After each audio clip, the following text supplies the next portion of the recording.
The late afternoon sun cast long shadows through Claire's living room as she dragged the heavy wooden trunk from the attic. Dust motes danced in the golden light, stirred by her movements. Her hands trembled slightly as she traced the worn brass lock, remembering how Jack had always kept it close, claiming it held important papers. Now, 5 years after his death, she finally had the courage to open it. "Mom, do you need help?" Tommy's voice called from upstairs. At 15, he was the spitting image of his father, the same dark curls, the same gentle eyes that could turn steely with determination. "I'm fine, honey. Just sorting through some old things," Claire called back, her voice steady despite the storm of emotions churning inside her. She inserted the key she'd found hidden in Jack's old office drawer, its teeth catching on years of disuse before finally turning with a reluctant click. The trunk's hinges protested as she lifted the lid. Inside, beneath layers of old tax returns and faded photographs, a cream-colored envelope caught her eye. Her name was written across it in Jack's distinctive handwriting, bold strokes that seemed to reach across time itself. Claire's fingers shook as she broke the seal. "My dearest Claire. If you're reading this, I'm already gone, and I pray you never needed to open this letter. But if circumstances have forced your hand, you must know the truth. There are shadows in our past that threaten to reach into our future, into Tommy's future. I've tried to protect you both, but some debts can never truly be buried. When the time comes, you'll need to speak with Nick. He knows everything, though he'll resist telling you. Show him the key enclosed with this letter. He'll understand its significance. Remember that everything I did for our family. But my choices have created a burden that I fear may fall to you. Protect our boy, Claire. Don't let my mistakes destroy his future. Forever yours. Jack." A small brass key, different from any she'd seen before, fell from the envelope. Claire stared at it, her mind racing. Jack and his brother Nick had barely spoken in the years before Jack's death. Their relationship had deteriorated so suddenly that Claire had always suspected something had happened between them, but Jack would never discuss it. She glanced at the clock, 4:30 p.m. Nick's auto repair shop would still be open. After years of avoiding him at family gatherings and ducking his calls after Jack's funeral, the thought of facing him made her stomach churn. But the urgency in Jack's letter left no room for hesitation. "Tommy," she called upstairs, "I need to run an errand. Will you be okay on your own for dinner? There's lasagna in the fridge." "Sure, Mom. I've got that history paper to finish anyway." Claire gathered her purse and the letter, the small brass key burning a hole in her pocket. As she drove across town to Nick's shop, memories flooded back, the last time she'd seen Nick at Jack's funeral, his face drawn and haunted, avoiding her gaze. The way he tried to tell her something before leaving abruptly, only to call repeatedly in the weeks that followed until she'd finally blocked his number. The shop's neon open sign buzzed in the gathering dusk as she pulled into the cracked parking lot. Through the grimy windows, she could see Nick bent over an engine, his coveralls stained with grease. He was thinner than she remembered, his once muscular frame somehow diminished, though he couldn't be much over 45. As Claire stepped out of her car, a black SUV with tinted windows pulled into the lot, parking at an angle that partially blocked her exit. Two men in expensive suits emerged, their faces hard and purposeful. Something about their presence made the hair on the back of her neck stand up. The bell above the shop door jangled as Claire pushed it open. Nick looked up, his face draining of color as he recognized her. But it wasn't Claire he was staring at, his eyes were fixed on the two men entering behind her. "We need to talk," Claire said, pulling out the key. Nick's eyes widened in recognition. "Close the shop," he barked at his young assistant. "Claire, my office. Now." His voice carried an edge of panic she'd never heard before. As Claire followed Nick toward the back office, she caught fragments of whispered conversation from the suits, deadlines up. "Brother's widow. Make an example. The key in her pocket suddenly felt as heavy as a gravestone. Nick's office smelled of motor oil and stale coffee. He locked the door behind them, pulling the blinds shut with trembling hands. The muffled voices of the men in suits carried through the thin walls, making Claire's pulse quicken. "Sit down," Nick said, his voice barely above a whisper. He moved to his desk, pulling open a drawer and removing a bottle of bourbon and 2 glasses. The amber liquid sloshed as he poured, betraying his unsteady nerves. "I don't want a drink, Nick. I want answers." Claire placed Jack's letter on the desk between them. "What did my husband get involved in? And why are those men here?" Nick knocked back his bourbon in one swift motion, then slumped into his chair. "How much did Jack tell you about our father's debt?" "Nothing. He never discussed your father."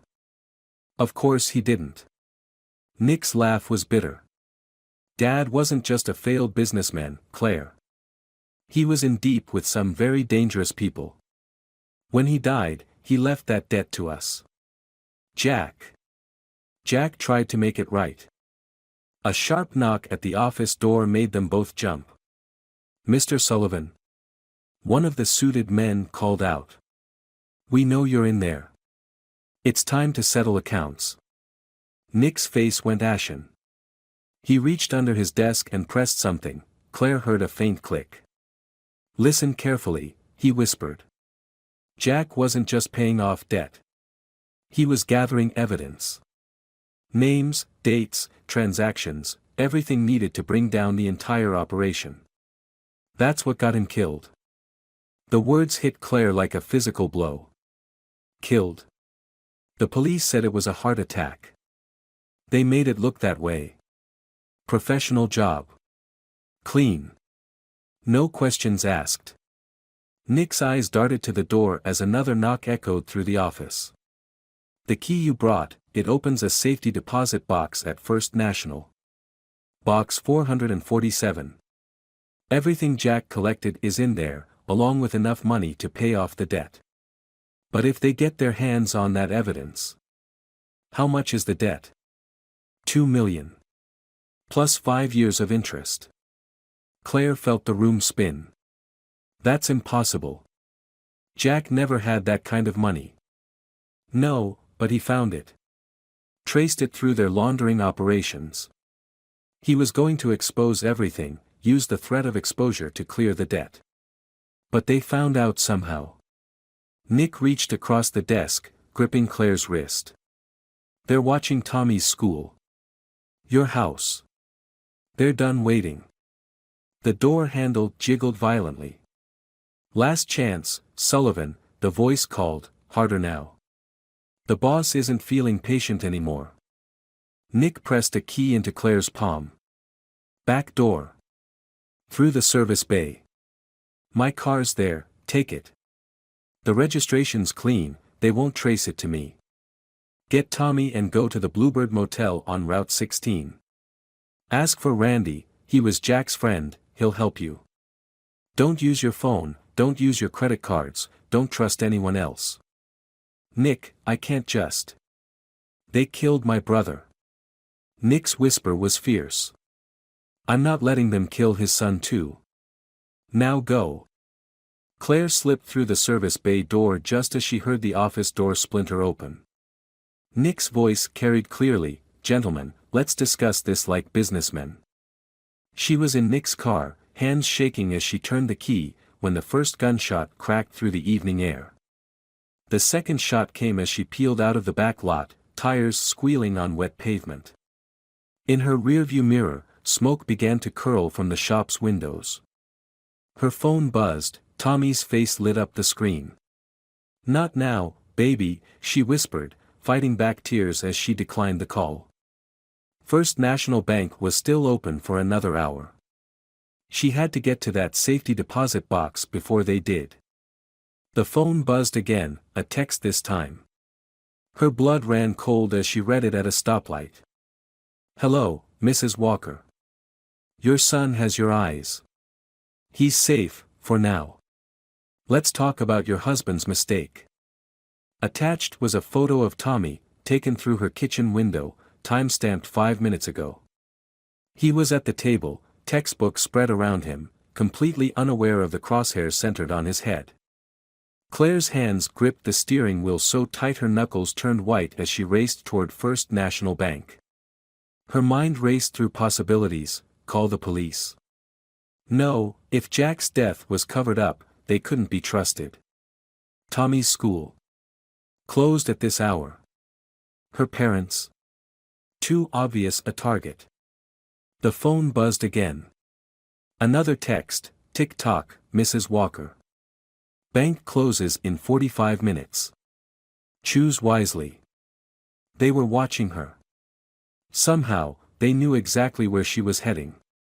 Claire pulled into a strip mall parking lot, heart pounding. She needed to think, needed a plan. The safety deposit box could wait, Tommy couldn't. Her phone rang. Unknown number.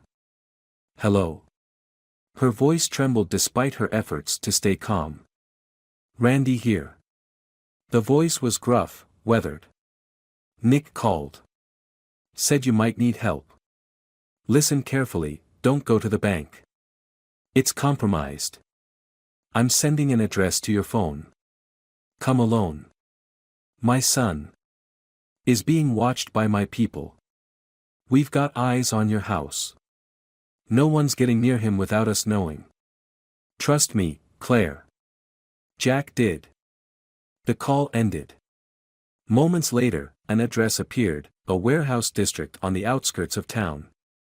Claire hesitated, then pulled back onto the road. What choice did she have? The warehouse district was a maze of identical metal buildings, most showing signs of abandonment. Following Randy's instructions, she parked behind Building 23B and waited. At exactly 6:15, a side door opened. The man who emerged was nothing like she expected. Tall, lean, dressed in an expensive suit that seemed out of place in these surroundings. His silver hair was immaculately styled, his smile warm but his eyes calculating. Mrs. Walker, he extended his hand. I'm Randy Thompson. Jack and I worked together at the DA's office, before everything went sideways. Claire didn't take his hand. You were a prosecutor. Still am. Just not officially. Come inside. We need to talk about what your husband really discovered. The warehouse interior was surprisingly modern, more high-tech office than storage space. Monitors lined one wall, showing various camera feeds. Claire's breath caught as she saw one displaying her house, Tommy still at the kitchen table. Your husband wasn't just gathering evidence about debt collection, Randy explained, leading her to a conference room. He uncovered a network that went all the way to the top. Judges, police chiefs, even a state senator. All taking bribes to look the other way while this organization laundered billions through legitimate businesses. Like Nick's auto shop. Randy nodded. Nick was small-time, just a front for cash movements. But Jack found their books. Every transaction, every payoff, every murder ordered to keep it quiet. He pulled out a laptop. What they don't know is that Jack sent me copies of everything. Claire watched as Randy pulled up spreadsheets, photos, recordings. Years of carefully documented crime, all leading to one name, Judge Michael Harrison. The judge who handled Jack's estate after his death, Claire whispered, the pieces falling into place. Exactly. Harrison made sure any investigation was buried. But he missed something. Randy smiled grimly. Jack had an insurance policy. If anything happened to him, certain evidence would be automatically sent to multiple news outlets. Harrison's been trying to find and stop that dead man's switch for 5 years. Claire's phone buzzed again. A video this time, Tommy getting up from the table, walking to the kitchen.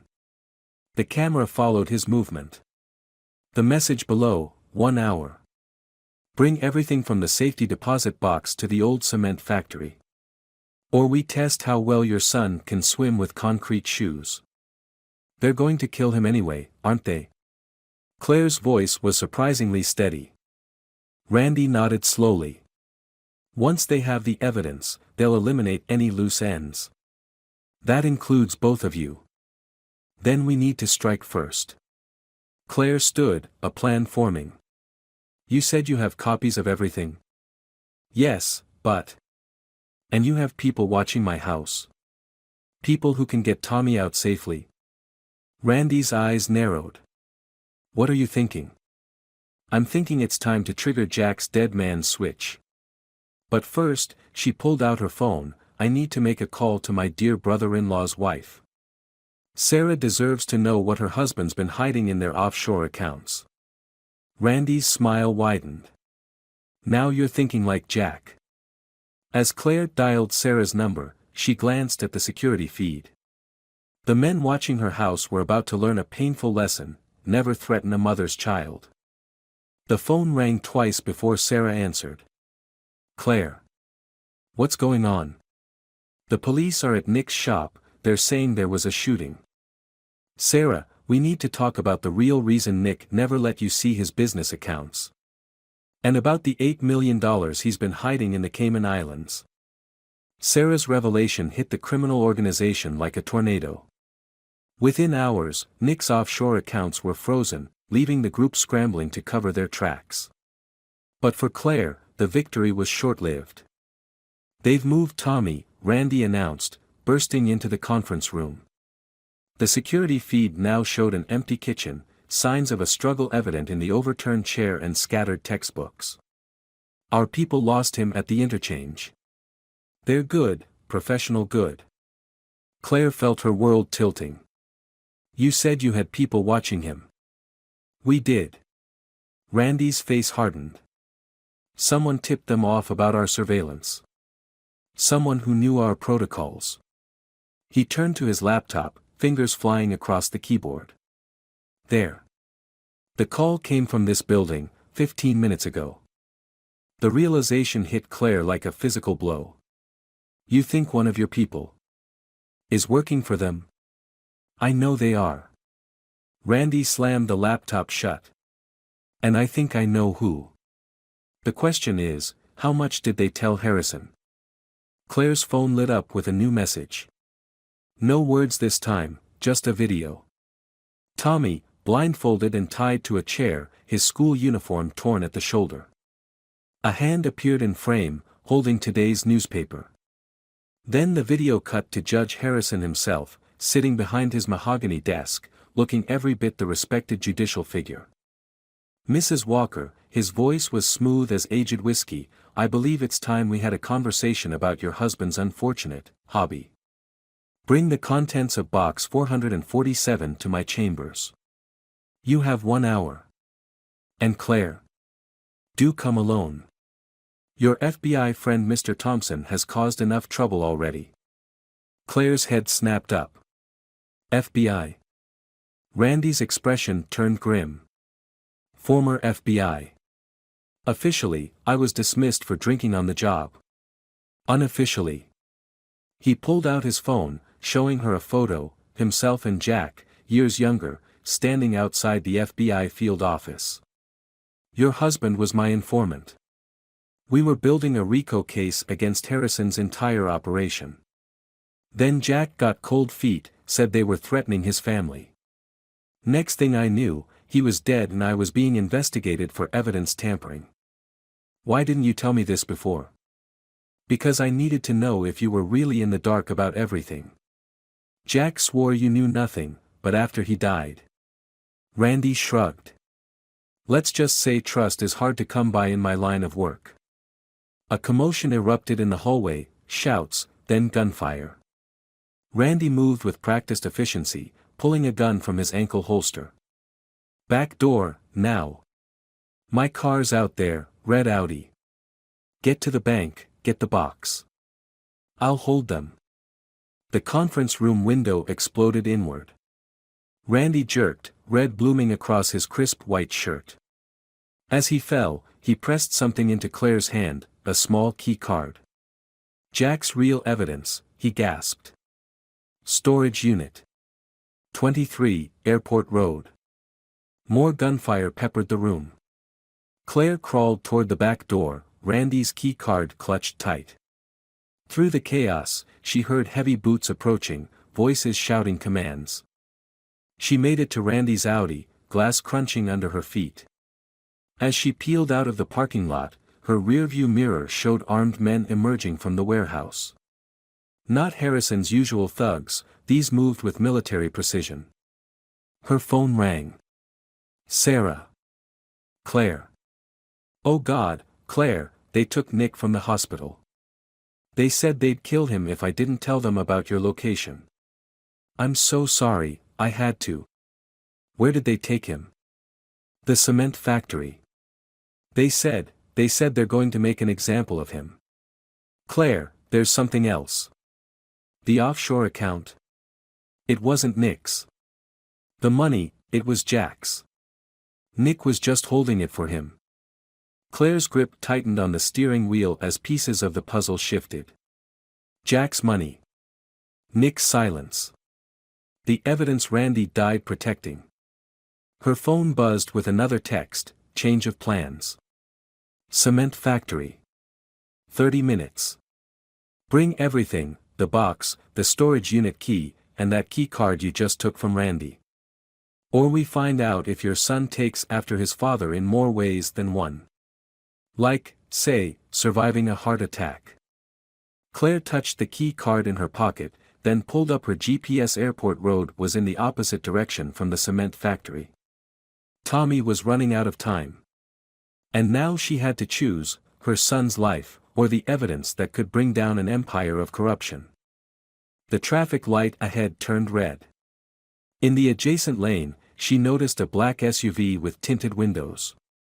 The passenger window rolled down slowly, revealing a familiar face that made her blood run cold, Officer Dan Matthews, Tommy's school resource officer, the man who was supposed to be protecting students, not kidnapping them. He smiled and held up his phone, showing a live feed of Tommy. Tick-tock, Mrs. Walker. Your boy's quite the swimmer, but everyone gets tired eventually. The cement factory loomed against the darkening sky, its abandoned towers casting long shadows across the weed-choked parking lot. Claire parked Randy's Audi next to a row of black SUVs, her mind racing through the final details of her plan. The safety deposit box key felt heavy in her pocket, her last bargaining chip in this deadly game. A figure emerged from the shadows, Officer Matthews, his police uniform incongruous against the industrial decay. Hands where I can see them, Mrs. Walker. The judge is waiting inside. Claire stepped out slowly, hands raised. I want to see my son first. You're not really in a position to make demands. Matthews grabbed her arm roughly, steering her toward the main building. But don't worry, the kid's getting a swimming lesson from some of our associates. The factory's interior was dimly lit by portable construction lamps, their harsh glare creating islands of light in the darkness. Water dripped somewhere in the shadows, echoing off concrete walls. They passed rusted machinery and empty offices before reaching what had once been the facility's main control room. Judge Harrison sat behind a makeshift desk, his judicial dignity somehow intact even in these surroundings. Nick knelt nearby, his face bloody and swollen, hands zip-tied behind his back. Two men Claire recognized from the auto shop stood guard, their expensive suits now speckled with what looked like cement dust. Mrs. Walker, Harrison's voice was warm, almost fatherly. I trust you've brought everything we discussed. Where's my son? Harrison nodded to one of his men, who tapped his phone. A large screen on the wall flickered to life, showing a live feed of Tommy. He was tied to a chair on what appeared to be a loading dock, the dark water of the river visible behind him. A man in a ski mask stood nearby, checking his watch. The box contents and Randy's key card, if you please. Harrison extended his hand. Then we can discuss your family's future. Claire reached into her jacket, producing the safety deposit box key and Randy's key card. You know what's funny about evidence, Your Honor? In the digital age, it has a way of multiplying. Harrison's smile faltered slightly. Meaning? Meaning I just forwarded everything from Randy's storage unit to every news outlet in the state. Dead man's switch, just like Jack's. If I don't enter a code every hour, it all goes public. Bank records, surveillance photos, recordings of you ordering Jack's murder. You're bluffing. But Harrison's voice held a note of uncertainty. Check your phone. The first files should be hitting newsrooms right about now. Harrison grabbed his phone, fingers scrolling frantically. His face went pale. Where did you get these? These aren't from the safety deposit box. No, they're from Sarah's phone. Amazing what people record when they think they're just gathering insurance against their spouse. Claire looked at Nick, whose eyes had widened in recognition. Your wife was smarter than you gave her credit for, Nick. She knew about the offshore accounts 2 years ago. Been documenting everything since then. Harrison stood abruptly, his chair scraping against concrete. Kill her. Kill them both. Then find the wife and... Too late. Claire's voice cut through his rage. Sarah's already talking to the FBI. The real FBI, not whatever corrupt division you've bought. And Tommy? He's not at the loading dock anymore. Hasn't been for 20 minutes. The screen behind Harrison changed, showing a new feed, Tommy safe in the back of a police car, Sarah beside him, surrounded by FBI agents. The timestamp showed it was live. You see, Judge, when Sarah called to apologize earlier. That was the signal. While you were watching me, federal agents were moving in on every location Sarah had documented. Your offshore accounts are frozen. Your political allies are being arrested. And that evidence you wanted so badly? It's being live-streamed to the public right now. The sound of helicopters grew louder outside. Emergency lights began flashing through the factory windows, painting the walls in red and blue. This is the FBI. The building is surrounded. Come out with your hands up. Harrison's composure finally cracked. He reached for a gun hidden beneath his jacket, but Nick, despite his bonds, launched himself forward, tackling the judge. They crashed into the desk as agents breached the room from multiple entrances. In the chaos that followed, Claire found herself thinking of Jack's letter. He had tried to protect them from his mistakes, but in the end, it was the truth, and a mother's determination, that saved their family. Hours later, as dawn broke over the city, Claire sat in an FBI office, Tommy asleep against her shoulder. Sarah had finished her statement and was talking quietly with agents nearby. Through the window, she could see news vans gathering, their satellite dishes reaching skyward like metal flowers seeking the sun. Her phone buzzed, a text from an unknown number, found this in Randy's personal effects. Thought you should have it. Agent Cooper.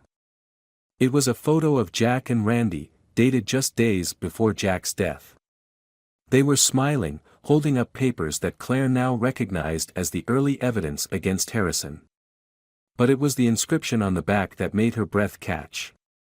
To Claire, if you're reading this, I'm sorry I couldn't finish what we started. But I knew you would. You always were the strongest of us all. Love, Jack. 6 months after Harrison's arrest, Claire stood at Jack's grave, fresh flowers in her hands. The autumn wind rustled through nearby trees, carrying the scent of fallen leaves and renewal. She placed the bouquet against the headstone, her fingers tracing the engraved letters of his name.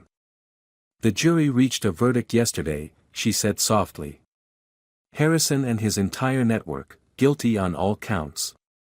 The evidence you and Randy gathered, combined with Sarah's recordings, they never stood a chance. Nick testified against them too, after accepting a plea deal. He'll serve 5 years, but at least he's trying to make things right. The morning newspaper lay folded under her arm, its headline bold against the crisp paper, Judge Harrison sentenced, life without parole in corruption case. Below was a smaller headline that brought a slight smile to her face, Walker family story to become book, Shadows of Justice, chronicles a mother's fight against corruption. Tommy was waiting in the car, giving her privacy for this moment. He'd grown in these past months, not just physically, but in understanding. The trauma of his kidnapping had left its marks, but therapy was helping. They were healing together. I finally cleaned out that old trunk, Claire continued, settling onto the small bench beside the grave. Found something interesting at the bottom, photos of us in Hawaii, from our first anniversary. Remember how you insisted on learning to surf? Spent more time underwater than on that board. She laughed softly at the memory. Tommy's taking lessons now, actually. He's a natural, got my balance instead of yours, thankfully. The wind picked up, scattering a few petals from her flowers. Sarah's been amazing through all this. Did you know she was documenting everything because she suspected Nick was being forced into something? She said she noticed the change in him the same time you started acting strange. She's smarter than any of us gave her credit for. The FBI offered her a job in their financial crimes division. Turns out all those years of being a suspicious wife gave her quite the skill set. Claire pulled out an envelope from her jacket, heavy cream-colored paper, matching the one she'd found in the trunk that started everything. I wrote you a letter of my own. Probably silly, but... She tucked it carefully beneath the flowers. It's about forgiveness, mostly. I was angry for so long, at you for keeping secrets, at Nick for his betrayal, even at Randy for not telling me the whole truth sooner. But I understand now. You were all trying to protect the people you loved, in your own ways. Some better than others, but still. Her phone buzzed, a text from Tommy, "Mom, we're going to be late for the meeting with the publisher." I have to go, Claire said, standing. But before I do, I want you to know that Tommy's going to be okay. He's stronger than ever, actually. Last week at the victim impact hearing, he spoke about forgiveness and justice, had the whole courtroom in tears.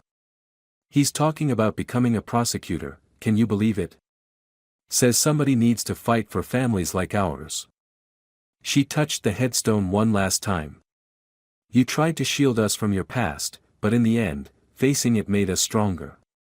I'm not just Jack Walker's widow anymore, or even just Tommy's mom. I'm me, Claire Walker, the woman who brought down a corrupt judge and lived to write about it. Walking back to the car, Claire felt lighter than she had in years. Tommy looked up from his phone as she slid into the driver's seat, his smile so much like Jack's it made her heart skip. Ready for this? He asked. The publisher meeting? I think so. Still feels surreal that people want to hear our story. Not just the book stuff. Tommy put his phone away, turning to face her fully. All of it. Moving forward, helping other families fight corruption, the foundation we talked about starting. Claire started the car, smiling as she caught sight of the small brass key hanging from her rearview mirror, the one that had started everything. She'd had it gold-plated, a reminder that sometimes the heaviest burdens unlock the most important truths. You know what, kiddo? I think we're ready for all of it. As they drove away from the cemetery, the morning sun broke through the clouds, casting long shadows behind them while illuminating the road ahead. In the distance, the city skyline rose against the autumn sky, the same city where they'd faced their darkest moments, now transformed into a symbol of their resilience. The manuscript on the back seat held their story, but it wasn't just about exposing corruption anymore. It was about family, redemption, and the courage to face difficult truths. Most of all, it was about how the shadows of the past, when finally confronted, often reveal unexpected paths to the future. Tommy reached over and squeezed her hand. Dad would be proud of us. Yes, Claire said, thinking of the letter she'd left at the grave, its final lines echoing in her mind. You tried to protect us from the darkness, my love. But you forgot something important. Sometimes it's in the darkest places that we discover just how brightly we can shine. The city beckoned ahead, full of new possibilities, and Claire Walker drove toward it without fear. The shadows were still there, but now they knew how to face them, together, in the light.